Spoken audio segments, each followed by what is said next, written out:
이 일을 너무너무 이제 즐겁게 재미있게 하고 있습니다. 제가 이제부터 강의를 좀 하도록 하겠습니다.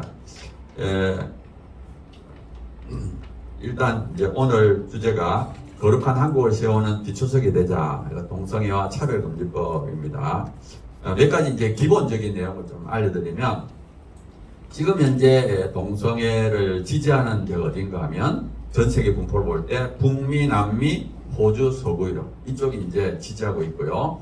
반대로 이제 아프리카는 아주 반대합니다. 그리고 아시아는 중간 정도 된다 이렇게 보시면 되고요. 지금 유엔 회원국이 195개국인데 그 중에 동성애를 처벌하는 국가가 72개국입니다. 그래서 이제 그 유엔 안에 195개국 중에 동성애를 반대하는 국가가 찬성하는 것보다 숫자가 많습니다. 그래서 유엔 총회 차원에서는 절대 동성애를 지지할 수 없어요. 예, 반대하는 국가 숫자가 더 많으니까. 그리고 동성결혼은 지금 합법한 나라는 29개고요. 1990년 이후로 동성결혼을 헌법으로 금지한 나라는 28개입니다. 그래서 절대로 전 세계 추세는 아니다. 물론 잘 사는 나라들이 이제 동성애를 지지하는 건 사실이지만 숫자상으로는 반대하는 국가가 더 많다. 그리고 작년에 우리나라에 이제 설문조사를 했는데, 여론조사했을 때 동성결합 합법화를 물어봤을 때 3분의 2가 반대했습니다. 이 동성결합 합법화라는 것은 동성끼리 같이 동거하고 있는 것을 가족으로 인정하는 걸 어떻게 생각하는가 했을 때 3분의 2가 반대합니다. 여전히 우리나라는 3분의 2가 동성결합을 반대하고 있습니다. 그 다음에 동성애의 정의는 뭐냐면은 동성을 향한 성적 끌림, 그러니까 동성과 성관계를 하고 싶다. 실제로 성관계를 하는 것. 그 다음에 동성애자를 성정체성. 그러니까 동성애는 우정이 아닙니다. 정신적 사랑이 아니에요. 실제로 성관계, 육체적인 성관계를 하는 걸 우리가 동성애라고 그럽니다. 그 다음에 우리가 이성애는 뭐냐? 남녀 간의 성관계고요. 동성애와 이성애를 다하면 양성애라고 그럽니다. 그래서 동성애, 이성애, 양성애를 합쳐서 우리가 성적 지향. 요게 이제 법하고 조례에 들어가게 됩니다. 그 다음에 동성애자가 얼마나 많으냐? 이걸 제일 먼저 조사한 사람이 킨제이입니다. 킨제이 자신은 양성애자예요. 그리고 이분은 모든 성을 마음대로 해야 된다. 여기서 말하는 모든 성이란 어린이, 동물, 근친, 모든 성을 마음대로 해야 된다고 생각했어요. 그리고 이 사람이 오랫동안 데이터를 모아서 2권의 책을 적습니다. 1948년도에 남성의 성적 행동, 53년도에 여성의 성적 행동. 근데 그 내용이 뭐냐 하면은 미국 남성의 10%가 동성애를 한다는 거예요. 그래서 이게 센세이션을 일으켰습니다. 그 당시 미국이 보수적이었기 때문에 그렇게 많이 하고 있나? 이렇게 놀랬는데, 이 킨제이는 자기 목표를 달성하기 위해서 문제가 있는 사람을 조사했어요. 성범죄자, 노출증 환자, 소아여자, 교도수감자, 이렇게 성적으로 문제가 있는 사람을 표본의 4분의 1, 25%. 그래서 굉장히 많은 사람들이 하는 걸로 이렇게 결과를 냈습니다. 사실은 최근 들어서는 이제 정부 차원에서 대규모로 조사합니다. 그래서 캐나다, 영국, 미국 해보니까 동성애자가 1%, 양성애자까지 합치면 2%입니다. 그러니까 킨제이 결과가 굉장히 과장되어 있죠. 자, 우리나라의 결과는 어떻게 됐냐? 우리나라는 데이터가 별로 없습니다. 1996년도에 한국에이즈연맹에서 전국을 조사했을 때 동성애자가 10,000명. 그 당시 인구 비율로는 0.07%입니다. 그 다음에 2003년도에 한국성광연구소에서 서울에 있는 남자를 조사했을 때 동성애자가 0.2%, 양성애자 0.3%, 동성애 경험이 1.1%였습니다. 그 다음에 2011년도에 다시 한국성광연구소에서 서울에 있는 사람들 조사했습니다. 그래서 성경험, 동성애 성경험을 한 사람이 남자는 1.1%, 여자는 0.3%. 그러니까 여자는 남자 한 4분의 1 정도 됩니다. 그 다음에 2012년도에 한양대학교에서 전국에 있는 남녀 조사했을 때 동성애 경험이 0.3%, 응답거절이 0.3%, 응답거절까지 합쳐도 0.7밖에 안 돼요. 그럼 왜 이렇게 작아지느냐? 서울이 동성애자가 많습니다. 서울이 동성애자가 많은 걸 어떻게 알 수 있느냐? 일반 남성들은 에이즈 안 걸립니다. 거의 안 걸립니다. 동성애 하면 에이즈 걸리는 확률이 높아요. 그래서 에이즈 환자의 분포와 동성애자의 분포는 비례합니다. 근데 이 에이즈는 보통 보건소에서 발견되거든요. 그래서 전국의 에이즈 발병률하고 서울에서의 에이즈 발병률을 비교하면 서울이 2배입니다. 그래서 서울이 동성애자가 2배 정도 많을 거다. 이렇게 추측을 하죠. 자, 그러면 우리가 이제 데이터가 있는 게 뭐냐면 2003년도에 서울에 있는 남성 동성애자가 0.2%입니다. 그러니까 전국적으로 하면 어떻게 되냐? 2003년도에 전국의 남성 동성애자는 0.1%가 돼요. 그리고 2003년도에 비해서 지금은 에이즈 감염자들이 7배가 증가해요. 7배. 그러니까 지금 동성애자들 7배 늘어났다고 볼 수 있죠. 그러니까 지금 현재는 남성 동성애자가 0.7% 정도 되고 여자는 그것의 한 4분의 1. 그래서 남녀 평균하면 대략 0.45% 정도 되고 지금 숫자로 따지면 대략 15만 명 동성애자 이거는 열심히 동성애하는 사람이 15만 명 정도 되고 양성애자는 동성애자 한 1.5배 됩니다. 한 23만 명. 그 다음에 동성애 경험하는 사람은 동성애자의 5.5배, 83만 명.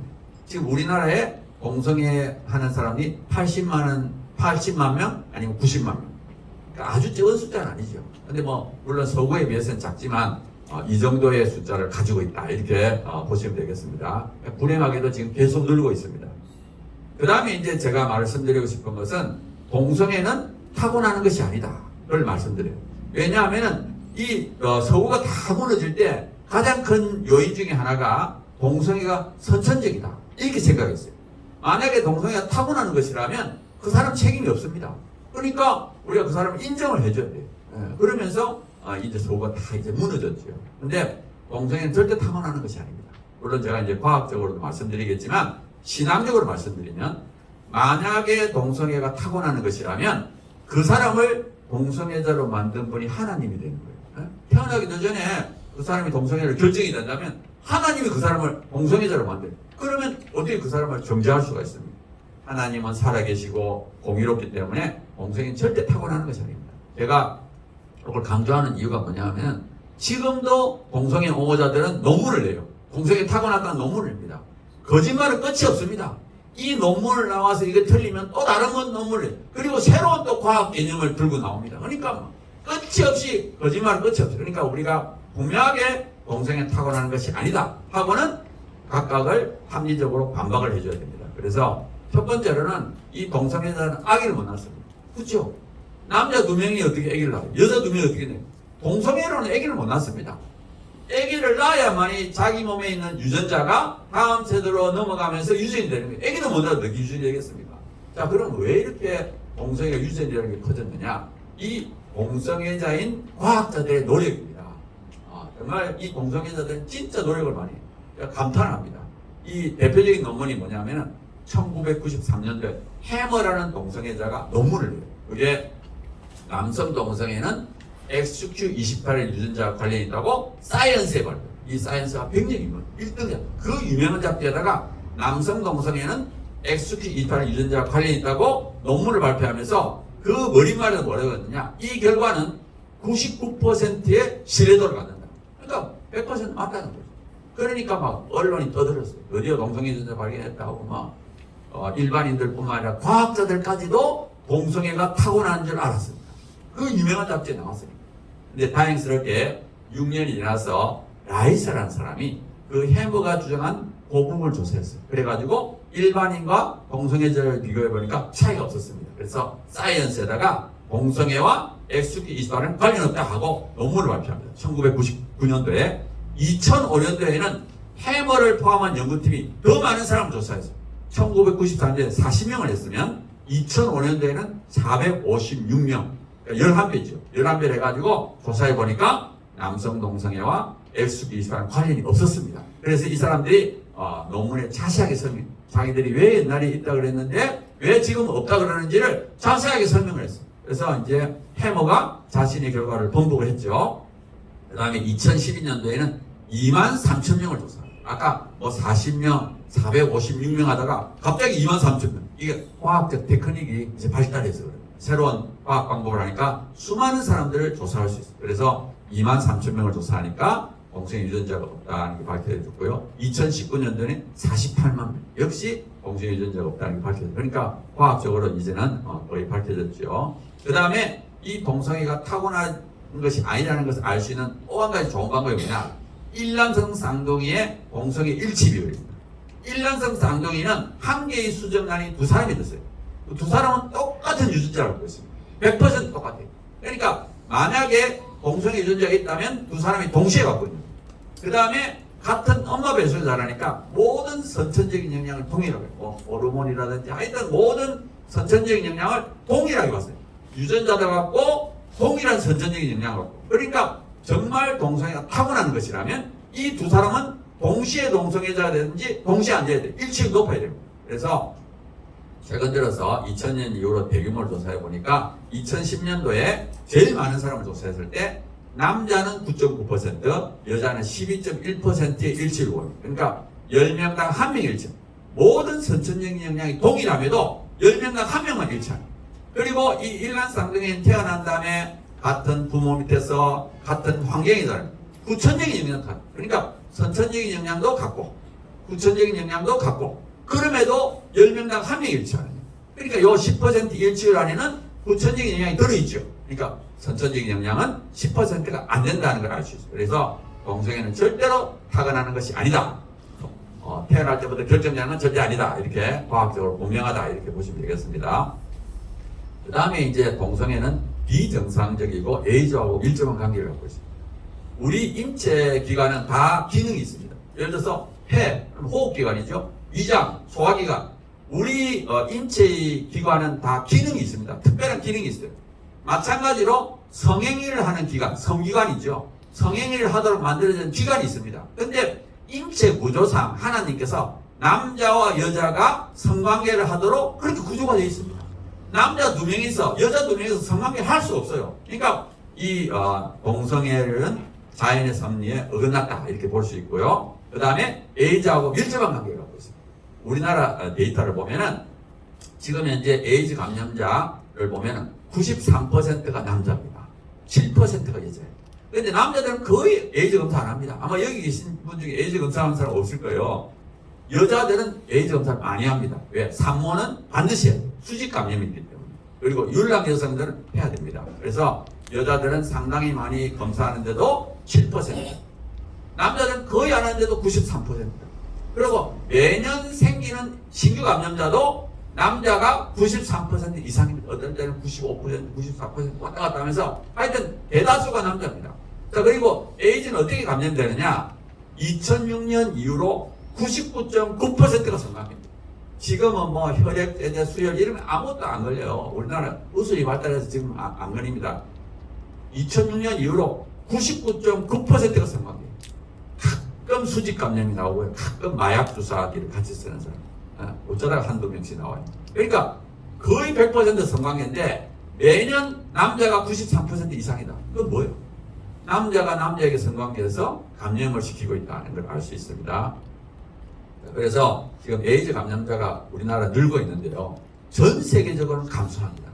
1995년도 이후로 전 세계 에이즈 감염을 감량하는데 우리는 2000년부터 급증하기 시작했어요. 그래가지고 지금 누적 감염자가 2000년부터 지금까지 한 13배 정도 늘었고요. 신규 감염자도 늘고 있어요.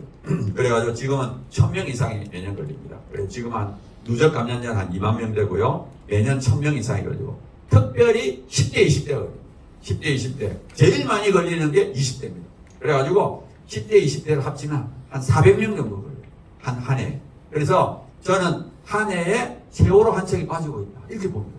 우리 몇 년 전에 세월호 빠지는 까지 계속 추모하는데 이거는 매년 세월호 한 척이 빠지고 있는 400명씩 걸려요. 그리고 이거 걸리면 일생 동안 약을 먹어야 됩니다. 이거는 불치병이에요. 그런데 이 문제는 뭐냐 하면은 그럼 왜 이렇게 에이즈 많이 걸리느냐 동성애자들이 몰라합니다. 예를 들어서 1997년도 통계를 보면 1000명 이상의 파트너가 있는 사람이 10%에서 16%. 그리고 모르는 사람. 그날 만나서 그날 하고요. 그 다음에 학문 성관계. 남성 동성애자끼리는 학문 성관계. 그래서 일반 남녀 성관계보다는 훨씬 더 감염이 잘 돼. 한 20배 정도 감염이 잘 돼. 그래서 이 남성 동성애자들이 에이즈에 많이 걸리고 있습니다. 근데 이제 우리나라 질병 가지고 이거 발표를 안 해요. 지금 미국이나 일본 같은 데서는 분명히 발표합니다. 질병관리부 홈페이지 들어가면 동성애는 주요 감염 경로다 이렇게 나오는데 우리나라는 발표를 안 합니다. 그러면 우리나라가 모르느냐? 그렇지 않아요. 지금 보면은 보건복지부의 자료를 보면은 우리나라의 경우에 남성 간 동성애가 주요 감염 경로라는 걸 자세하게 알고 자기들의 자료가 있습니다. 그런데도 말을 하지 않으니까 이 10대, 20대들이 지금 걸리고 있는 안타까운 상황입니다. 자, 이제부터 차별금지법에 대해서 조금 말씀드리겠습니다. 2년 전에 정의당에서 포괄적 차별금지법 발의했고요. 작년에 민주당에서 3개를 발의했습니다. 지금 국회에 4개가 있습니다. 그리고 이 차별금지 사유에 성적 지향과 성별 정체성이 차별금지 사유로 들어있어요. 그러니까 성적 지향은 아까 제가 말씀드린 대로 동성애, 이성애, 양성이지요. 성별 정체성은 자기 성별에 대한 인식입니다. 예를 들어 제가 남자죠. 생물학도. 제가 남자입니다. 근데 제가 생각할 때 난 여자다 이렇게 생각할 수 있죠. 본인이 생각하는 성별을 성별 정체성이라고. 요게 차별금지 사유에 들어있습니다.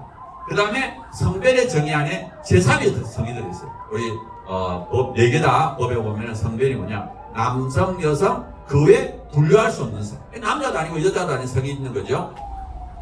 성별 정체성은 조금 전에 말씀드린 것처럼 자기 성별에 대한 인식인데요. 트랜스젠더는 생물학적 성과 자기를 반대로 생각해요. 예를 들어서 제가 생물학적 남자인데 내가 여자다 그럼 그건 트랜스젠더입니다. 수술 안 해도 됩니다. 그냥 마음으로 그렇게 생각하면 되는 거예요. 수술 안 해도 됩니다. 자, 우리가 얼른 생각할 때 성별 정체성 차별하면 안 되지. 트랜스젠더 차별하면 안 되지. 이게 쉽게 생각할 수 있죠. 자, 그런데 이 사람들을 차별하면 안 된다는 것은 법적으로 인정하는 거예요. 예를 들어서 제가 생물학적 남자지만 내가 여자라고 생각하면 그 다음에 여자 화장실, 탈의실, 목욕탕을 들어갈 수 있습니다. 그걸 막으면 차별이에요. 그게 문제입니다. 그리고 이제 이걸 젠더라 그러는데 젠더 사회적성. 젠더에는 수많은 종류가 있습니다. 예를 들어 조금 전에 말했던 트랜스젠더는 생물학성과 자기를 반대로 생각하고요. 넌젠더 이거는 난 남자도 아니고 여자도 아니다. 그럼 뉴트로이스 이건 중성. 그 다음에 젠더 플루이드. 젠더 플루이드 할 때 플루이드라는 게 유체입니다. 유체. 이건 변하는 거예요.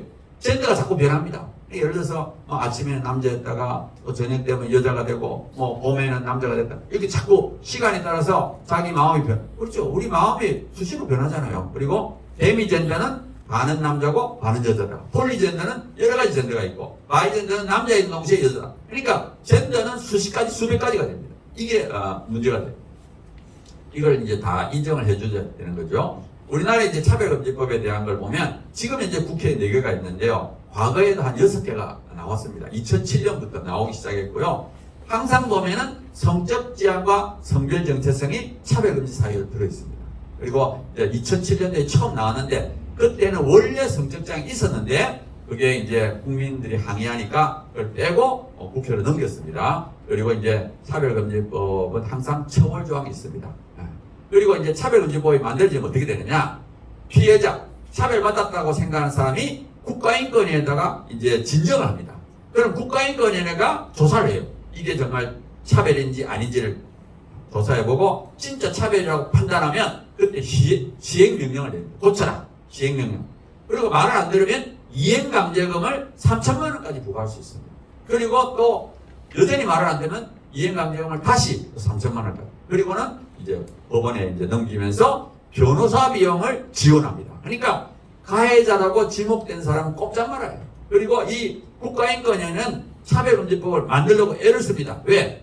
막강한 힘을 가져요. 왜? 이게 차별인지 아닌지를 판단하고 시행명령을 내리고 이행강제금을 부과하기 때문에 지금은 국가인권위 공고기능밖에 없어요. 그러니까 이 차별금지법을 국가인권위를 만들려고 합니다. 그 다음에 이제 폐해를 좀 말씀드리겠습니다. 이 동성애를 비윤리적이다, 비정상이다, 죄라고 공공장소에서 말하면 법적 제재를 받습니다. 개인의 윤리관이 존중이 안 되고요. 특별히 종교의 자유가 침해당합니다. 그래서 종교의식의 자유. 그러니까 설교 시간에 동성애를 죄라고 나쁘다고 말해도 안 되고요. 그 다음에 전도를 못합니다. 길거리에서 이렇게 하면은 이 전도가 종교적 괴롭힘이 돼요. 이 차별 중에 하나가 괴롭힘입니다. 그 사람에게 괴롭힘을 주면 안 돼요. 믿기 싫어하는 사람에게 자꾸 믿으라고 하는 건 종교적 괴롭힘입니다. 그 다음에 교육의 자유가 침해돼요. 그러니까 우리가 다음 세대에 동성애 하지 마라, 믿음을 가져라, 이것도 다 이제 금지가 되는 거예요. 그래서 문제가 됩니다. 그럼 제일 큰 문제가 뭐냐? 교육입니다. 이 차별금지법이 딱 통과되는 순간에 유치원부터 동성애와 성전하는 정상입니다. 학교에서 의무적으로 가르쳐요. 기독교 학교라도 의무적으로 동성애와 성전하니 정상이라고 가르쳐요. 그러니까 백지 같은 마음에 유치원, 초등학교, 중학교, 고등학교 계속 공부를 시키면 어떻게 되겠어요? 청소년 동성애자, 청소년 트랜스젠더가 증가할 수밖에 없어요. 예를 들어서 영국의 경우에 이런 교육을 집중적으로 시키니까 10년 만에 33배가 됐어요. 그러니까 원래 1년 동안에 한 77명 정도 청소년 트랜스젠더가 생기는데 지금은 2,500명이죠. 한 해. 그리고 스웨덴에서도 역시 10대 여성 청소년 트랜스젠더가 15배. 그래서 저는 사실은 우리가 차별금지법을 막아야 될 가장 큰 이유는 뭐냐? 교육 때문이다. 자기들이 자기 집에서 하는 걸 우리가 왜 막습니까? 하라 그래요. 근데 왜 우리 자녀들에게 이렇게 동성애를 집중적으로 교육시켜가지고 우리 아이들을 이렇게 망가뜨리는 이게 문제예요. 저는 사실은 물리학이 전공입니다. 이게 동성애가 아무 상관이 없는 학문하고 근데 우연히 제가 이 일에 뛰어들다 보니까 수많은 학부모들이 저를 찾아옵니다. 찾아와가지고 자기 자녀가 동성애자, 자기 자녀가 트랜스젠더인데 고칠 수 없느냐고, 어떻게 고치느냐고 막 제 앞에 와서 울어요. 얼마나 안타깝겠습니까? 그 마음이 얼마나 이게 고쳐집니까? 이 마음이 딱 그게 박혔는데 제가 그래서 그분한테 그래요. 새벽기도 가서 우는 수밖에 없다. 하나님 살려달라고. 그 아이의 마음이 바뀌지 않는 한 바꿀 수 없다.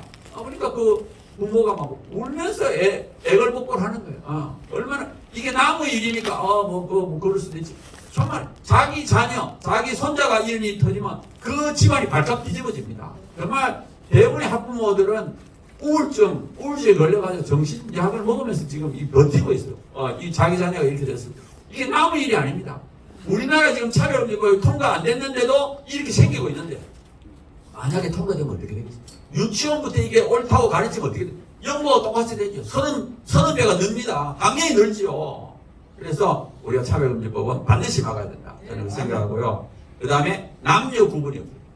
남자, 여자 구분이. 아까 말했던 대로 자기 생각하는 성을 따라가니까, 그러니까 트랜스젠더, 이제 여성으로 트랜스젠더 된 사람들은 뼈하고 근육은 그대로예요. 남자로서의 뼈와 근육을 갖고, 그 다음에 여자가 된 거예요. 그래서 여성 경기에 나가면 이제 절대적으로 유리하죠.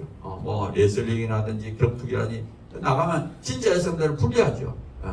그 다음에 럭비, 이런데 다 절대적이죠. 예를 들어서 이제 제일 심각한 제가 작년 6월달에 미국 LA 한인 찜질방에서 남자가 여탕을 들어간 거예요. 남자가. 한인 찜질, 한국 사람이 들어간 찜질방이에요. 그 안에는 애들도 많고 이제 여성들이 있는데 거기에 완전히 남자가, 생긴 것도 남자예요. 얼굴도 남자고, 이 수술 안 했습니다. 완전히 남자의 성기를 갖고 옷을 다 벗고 들어간 거예요. 얼마나 놀랬겠어요. 여자들이 남자가 들어오니까. 근데 찜질방은 그거 막을 수가 없습니다. 왜? 그 사람이 여자라고 주장했기 때문에. 그래서 여자들이 나와서 항의했습니다. 왜 남자를 보냈냐? 우리 캘리포니아는 차별금지법이 통과됐고 트랜스젠더를 배려해야 된다. 그래 넣어줘야 된다는 거예요. 그 다음에 또 영국의 경우를 보면은 남자가 강간을 저질러요. 강간범이에요. 근데 자기 여자라는 거예요. 강간범인데 난 여자다. 그래가지고 여성교도소에 넣어달라는 거예요. 들어가서 또 4명을 성폭행했습니다. 이게 말이 안 되죠. 법이 통과되면 어쩔 수 없습니다. 법이 통과되기 전에 우리가 막아야 되지. 법이 다 통과되면 법에 의해서 모든 것이 진행되는 거예요. 그러니까 이 차별금지법은 조금만 알면 절대로 찬성할 수 없는 법입니다. 그래서 화장실에서 이제 성범죄가 많이 나요. 미국 때 보면 이제 고등학교에서 남학생이 여학생을 성폭행하는 경우가 많습니다. 그래서 이 차별금지법의 최대 피해자는 누구냐? 여성과 학부모다. 이렇게 보시면 되겠습니다. 근데 우리나라에서는 군대 가기 싫으면 여자로 하면 돼요. 남자들만 가니까 군대 갈 때쯤 되면 난 여자입니다. 그러면 어떻게 해서 마음이 여자라는데요. 그 다음에 여자하고 결혼해도 돼요. 나는 레즈비언입니다. 그럼 여자이면서 레즈비언. 그럼 또 여자하고 같이 살 수 있습니다. 자, 이제 요약을 하면 첫 번째는 차별금지법은 윤리도덕을 파괴합니다. 악을 선이라고 선을 악이라요. 두 번째, 남녀 구분을 없애기 때문에 진짜 여성들이 피해자. 세 번째, 우리 자녀들을 파괴하기 때문에 학부모들이 피눈물을 흘립니다. 네 번째, 자유를 파괴해요. 그래서 동성애 독재가 시작되고요. 다섯 번째, 교회가 파괴됩니다. 그래서 믿음 있는 사람들이 직장에 쫓겨납니다. 최근 들어서 이제 차별금지 상황을 좀 말씀드리겠습니다. 올해 4월 11일부터 국회 앞에다가 차별금지법 제정연대에서 텐트를 치고 2명이 단식했어요. 그러니까 이 2명이 단식한 게 굉장히 민주당에 압박이 됐습니다. 그리고 이 사람들이 텐트를 쳤는데 어디에 쳤느냐? 국회 땅에 쳤어요. 국회 지금 입구에 보면 온폭 들어간 게 도로가 아닙니다. 국회 땅이에요. 거기다가 텐트를 쳤는데 우리가 이제 왜 이거를 안 없애냐니까 이건 국회 땅이고 이거는 국회의원의 의정활동이래요. 의정활동. 박주민, 장혜영 의원의 의정활동이기 때문에 국회 사무처에서도 이걸 건드릴 수 없다. 그래가지고 거기서 단식 부정을 했습니다. 딱 정문 들어가는 입구에서. 그리고 이제 우리가 잘 알다시피 5월 25일 날 국회 법사위 법안심사소위원회에서 민당 단독으로 공청회를 했어요. 그러니까 원래는 이 공청회라는 것은 이 법사위 전체에서 여야 합의해서 해야 되는데 여야 합의도 안 되고 또 전체에서 이걸 다루지 않으니까 결국 그 박주민 법안심사소위원회 간사, 민주당 간사가 이거를 밀어붙여가지고 민주당 단독으로 공청회를 했고요. 그 다음에 찬성층만 3명 불러서 이렇게 했습니다. 그래서 우리가 절대 이거는 공청회라고 볼 수 없다 하고 이제 우리가 주장하고 있고요. 다행스럽게 이제 지방선거가 끝나면서 이제 비상대책위원장 2명이 사표를 냈습니다. 박지연하고 윤호중하고 박지연 두 사람이 차별금지법으로 강력하게 밀어붙인 사람 두 사람이다. 그런데 다행스럽게 지방선거 지나면서 두 사람이 사표를 내서 조금 한숨 돌렸습니다. 그러니까 4월, 5월 굉장히 저쪽에서 밀어붙였거든요. 그런데 아무튼 앞으로 계속 밀어붙일 겁니다. 2024년까지 국회의원 선거 전까지는 굉장히 밀어붙일 가능성이 높습니다. 왜냐하면 지금이 민주당이 170몇 석이 다수의 절대 다수, 과반수가 넘습니다. 그러니까 민주당에서 이제 하겠다고 마음만 먹으면 통과될 수 있는 상황이에요. 그러니까 지금 동성애 단체에서는 이런 게 낯이 안 온다. 그러니까 2024년까지 반드시 통과시켜야 된다고 막 난립니다. 결사적이에요. 아까 말했던 단식가 아마 이번 가을 국회 또 시작되면 또 시작할 수 있어요. 그러니까 우리가 2024년까지 결사적으로 막아야 될 그런 상황입니다. 자, 이제 결론을 가겠습니다. 자, 우리가 가져야 될 것. 첫 번째는 우리의 믿음이 흔들리면 안 돼요. 우리는 정말 확실한 믿음의 굳게 서야 되고요. 두 번째는 거룩한 삶을 살아야 돼요. 저는 이 싸움이 음란과 거룩의 싸움이라고 해요. 저쪽의 무기는 음란입니다. 서구 같은 데 퀴어 축제 가면 거의 벌거벗습니다. 음란과 거룩의 싸움. 근데 음란과 거룩이 붙으면 누가 이기느냐? 반드시 거룩이 이깁니다. 그걸 어떻게 하느냐? 성경에 소돔과 고모라에 10명의 의인만 있으면 멸망시키지 않겠다. 그 말이 뭐냐 하면은 소돔과 고모라 성에 음란한 사람이 몇만 명 있더라도 10명의 의인만 있으면 그 소돔과 고모라가 타락하지 않도록 붙잡을 수 있다. 그만큼 의인의 힘은 파워가 센 거예요. 한 명의 의인은 1000명의 음란한 사람을 이길 수 있습니다. 그러니까 우리가 거룩하게 살기만 하면 이 싸움에 거의 다 이겼다 이렇게 보시면 돼요. 근데 문제는 뭐냐? 우리가 굉장히 약한 존재, 죄성이 있습니다. 그래서 이 음란을 이기는 게 정말 쉽지가 않습니다. 그래서 우리가 기도해야 돼요. 하나님, 우리에게 거룩한 삶을 주세요. 거룩하게 살고 싶습니다. 하나님 도와주세요. 그러면 우리는 좀 부족하지만 하나님은 도와주시고 그리고 우리가 거룩하게 살겠다고 기도할 때 다른 기도는 안 들어줘도 그 기도는 반드시 들어줍니다. 얼마나 하나님이 기뻐하실지 몰라요. 거룩하게 산다고 할 때 너무너무 기뻐하시면서 우리를 도와주세요. 그래서 성령님이 도와주시면 충분히 이길 수 있다. 그리고 우리가 먼저 본을 보여야 됩니다. 그래야만이 다음 세대에 의인이 생겨요. 의인이 없어지면 멸망하는 거예요. 그래서 우리가 먼저 본을 보이면서 거룩한 본을 보이면서 다음 세대를 거룩하게 키워야 됩니다. 근데 지금 이 시대가 얼마나 음란합니까? 인터넷, 스마트폰 조금만 클릭하면 음란 사이트로. 그래서 우리가 먼저 본을 보여야 되고요. 저도 영화를 볼 때 영화 잘 안 보는데 이 영화가 몇 세까지 보는 그거부터 봐요. 그래가지고 15세까지는 괜찮은데 그 이상 안 봅니다. 음란한 영상이 내 머릿속에 돌아가면 껍데기만 그럴 때 내가 안 돼요. 하나님은 우리 마음을 보고 계시기 때문에 우리 은밀한 삶, 우리 24시간 삶이 하나님 앞에서 살아야 돼요. 그래야만이 하나님 우리와 동행하고 하나님 우리와 함께 하십니다. 그래서 우리가 거룩한 삶을 살아야 되고요. 그 다음에 헌신과 희생을 해야 됩니다. 그래서 제가 아까 얼른 간증을 해서 제가 31살 됐네 10월 달에 교수가 됐는데 들어오자마자 1개월 지나서 죄를 짓고 8개월이 지나서 간이 나빠졌어요. 징계지 징계. 그래서 그때부터 투병을 해가지고 지금까지 하고 있습니다. 간이 나빠져가지고. 그래서 제가 37살 때는 간경화가 됐어요. 한 5, 6년 이제 간 투병하고 간경화가 되고요. 그 다음에 2010년도 지금부터 12년 전에는 서울대학교에서 간하고 콩팥에 동시에 암이 있다 그랬어요.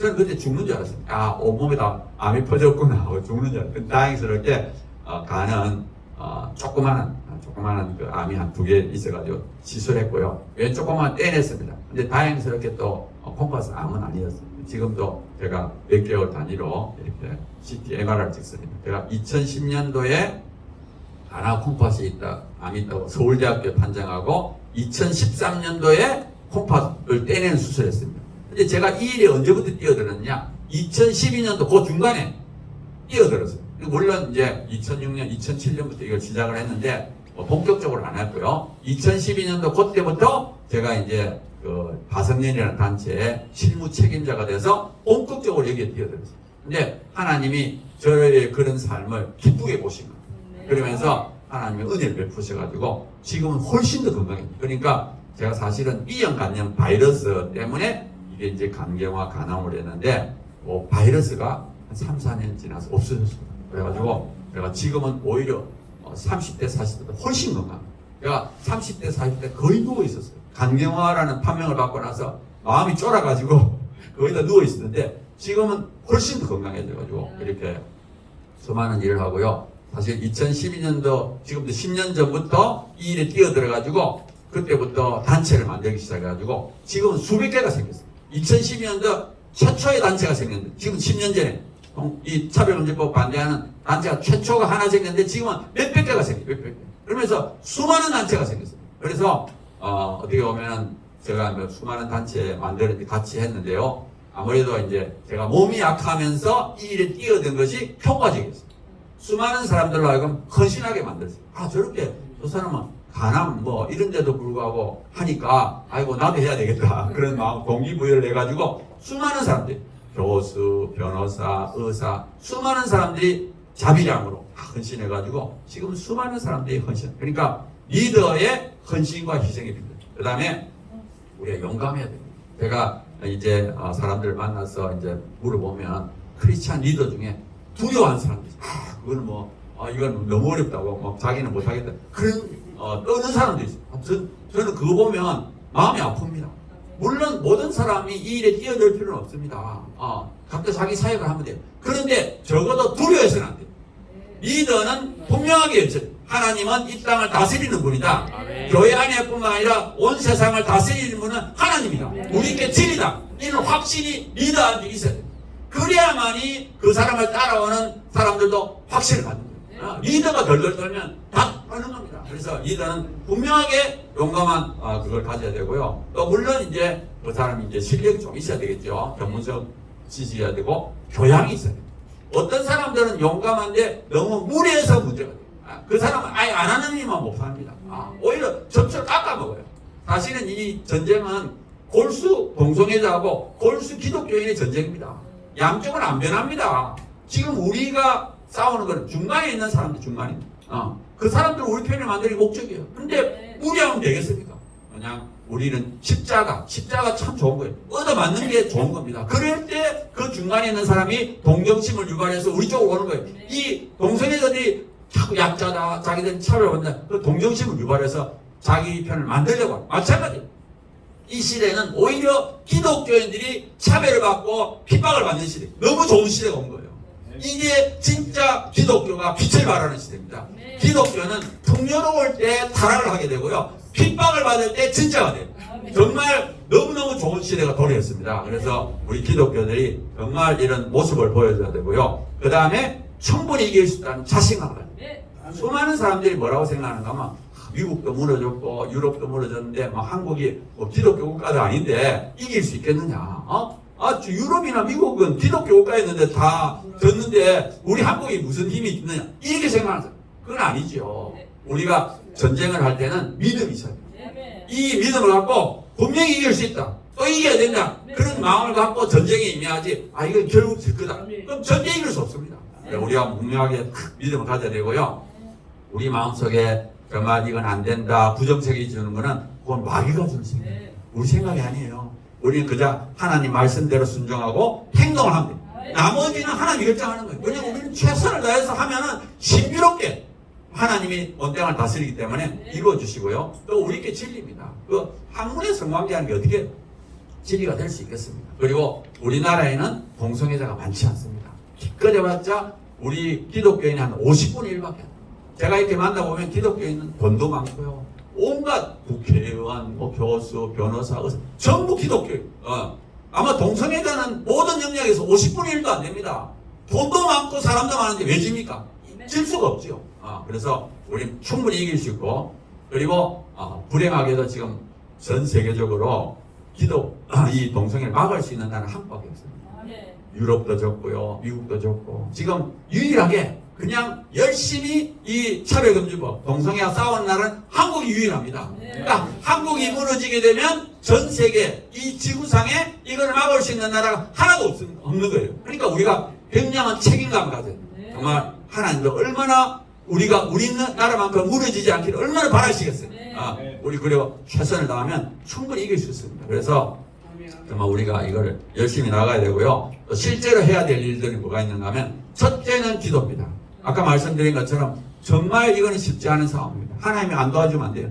얼마 전에 그 미국 대사가 동성애자 오잖아요. 지금 바이든 정부가 얼마나 동성애를 지지합니까? 이 한국만 무너지면 전 세계에 적이 없으니까 이 미국이나 유럽이 얼마나 노력을 하겠어요. 이거를 우리가 어떻게 막을 수, 하나님이 도와주셔야죠.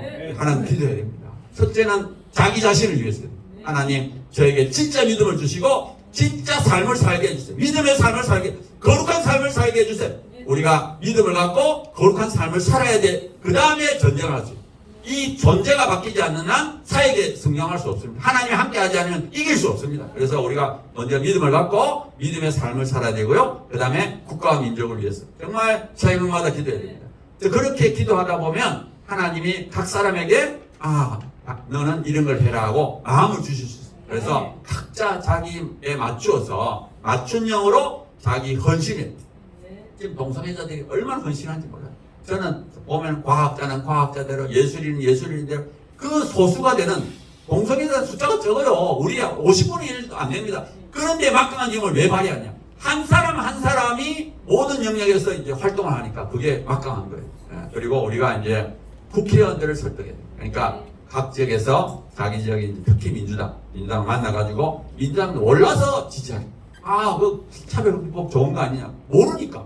한번 물어보세요. 당신 자녀가 동성애자 되는 거 괜찮습니까? 남자 며느리 괜찮습니까? 국회의원들도 안 된다는 거예요. 그러니까 모르니까 그래요. 우리가 이거 국회의원 해야 되고요. 그 다음에 제가 이제 국회 앞에 텐트를 쳤습니다. 저희들 저쪽은 4월 11일에 쳤는데 우리는 4월 13일 이틀 지나서부터 텐트를 쳤고요. 그래서 지금 계속 하고 있어요. 제가 6월 말까지 하고 이제 7월 달부터는 다른 분이 하고 있고요. 그 다음에 우리가 주로 하는 것이 아침 출근 시간대예요. 아침 8시, 9시.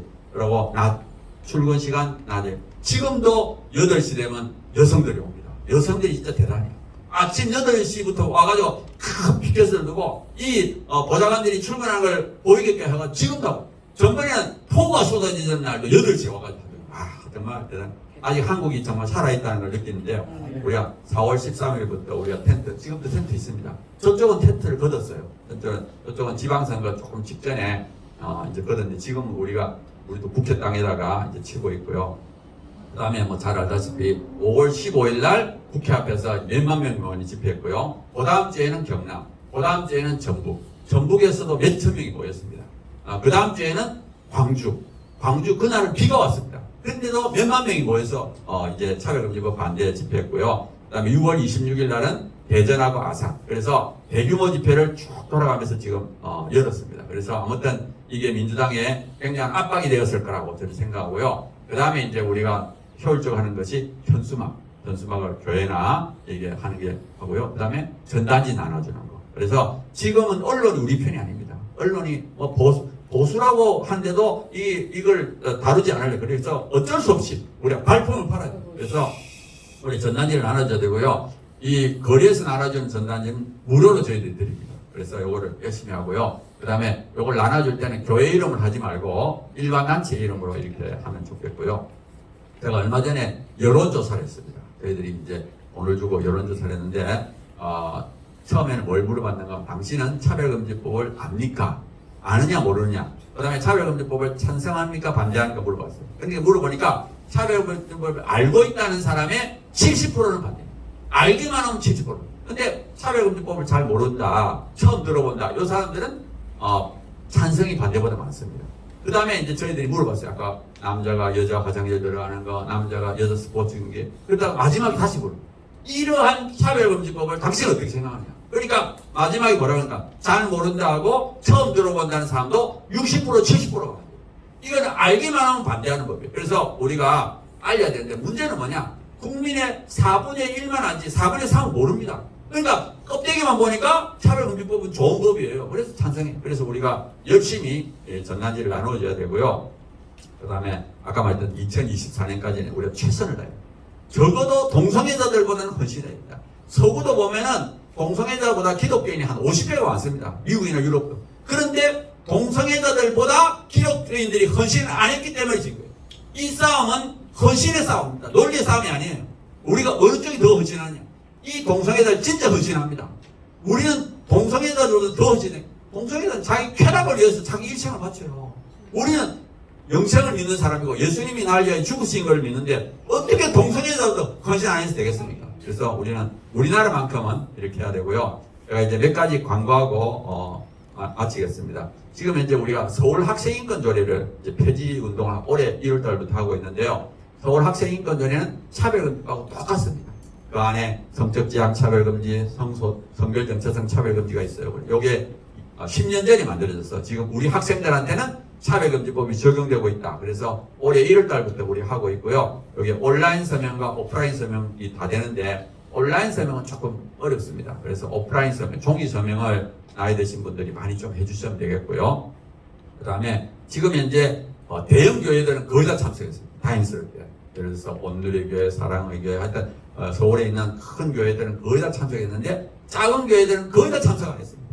그게 문제예요. 이 큰 교회는 한 50개 정도 해가지고 그래도 한 15,000명, 한 2만 명 가까이 되는데 이 작은 교회가 안 되니까 너무 안타까운 거예요. 그래서 우리가 좀 더 우리가 받아야 될 거고 우리가 7월 말까지 우리가 받을 예정입니다. 좀 많이 좀 도와주시면 좋겠고요. 그 다음에 잘 알다시피 이번 주 토요일 날 퀴어 축제가 서울광장에서 열립니다. 그래서 저희들이 그 반대 국민대회가 그 옆에 서울시 의회 앞 도로에서 열립니다. 그래서 우리가 1시부터 식전 행사가 되고 1시 반부터 국민대회가 시작됩니다. 그러니까 1시 반까지 오셔서 참석해 주시면 되겠고요. 한 5시 되면 퍼레이드고 6시 반부터 청년 집회입니다. 그러니까 저녁은 청년 집회들이 하니까 낮 시간에 많이 오시면 좋겠고요. 또 이거를 많이 와야 됩니다. 국민대회에 많이 와야 됩니다.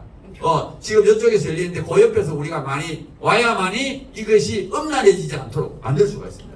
이 외국에서는 퀴어 축제 열리는 가면 방치했더니만 점점점 음란해요. 얼마나 음란한지 모릅니다. 그 다음에 이 방송국에서 이걸 또 생중계를 합니다. 음란한 걸 시청률 높다고. 그래가지고 그 생중계 하니까 막 그 다음부터는 더 벌떼같이 와가지고. 그래서 외국에서 관광객 들어오고. 그 다음에 나중에는 지자체에서 관광 수입 올린다고 그걸 경비도 지원해주고. 이래가지고 점점 커져요. 그 몇십만 명 이렇게. 우리나라 그렇게 되면 안 됩니다. 그러니까 우리가 옆에서 계속 하면서 계속 지적해야 돼요. 이거 음란해지면 절대 안 된다. 이거 허락하면 안 된다. 음란생활, 그러면 이 사람들이 음란해지지 않아요. 그래서 우리가 그걸 꼭 막아야 되고요. 그 다음에 또 하나 제가 좀 알리고 싶은 것은 다음 달 8월 20일 날은 우리가 서울광장을 빌려서 청년 집회를 합니다. 그래서 이제 그때는 또 우리가 와서 이제 하니까 하여튼 우리가 왜 이렇게 청년 하는가 하면 우리가 9월 달부터 차별금지법이 시작될 예정이니까 하여튼 청년들도 반대한다. 이거는 기독교인들이 아니고 일반 청년들이 이제 한 10,000명 정도 모여가지고 차별금지법을 반대하는 그런 걸 합니다. 그래서 아무튼 우리가 이렇게 해서 계속 목소리를 민주주의 국가에서는 목소리 안 내는 의견 가만히 안 됩니다. 그러니까 우리가 최선을 다해서 목소리를 내면 또 하나님이 도와주셔서 우리나라만큼은 막는 그런 국가가 될 것이다. 그렇게 생각합니다. 예, 감사합니다.